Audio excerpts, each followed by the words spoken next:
have a question for you.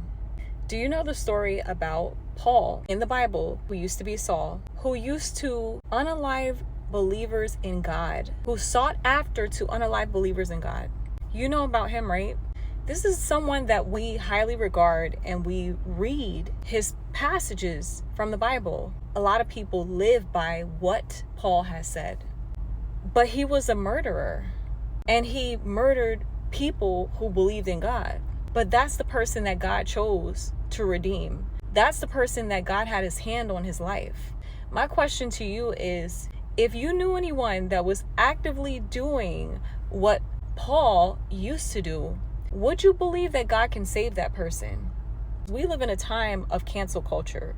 We live in a time where people throw people away. People block people. I'm guilty of that. But how do we know if God doesn't want to transform that person? How do we know if that person is not salvageable?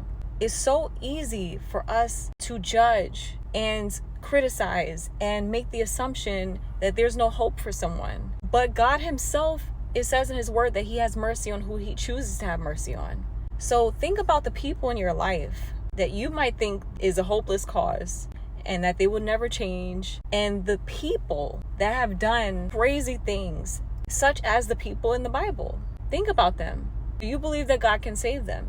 If you knew someone who did what Paul did what David did what Moses did, these were murderers, but God chose them. God had his hand on their lives. So who are we to judge? There are people that are so religious and so critical and cast judgment of people that they don't even believe that God can redeem a person who's been divorced, much less a person who has done what they have done. Some of us would never do what they have done, but these are people that God chose. In fact, God said that David was a man after his own heart. So we have to be very careful who we put our mouth on. We have to be very careful who we think is unsalvageable. And we have to consider the possibility, maybe God wants to transform their life, that maybe God can still use them, even if it's something that you think is a terrible thing that they have done. But no case is too hard for God. So continue to lift the people up in prayer that's in your life that you might think will never change, because you never know who God wants to save and use for his glory.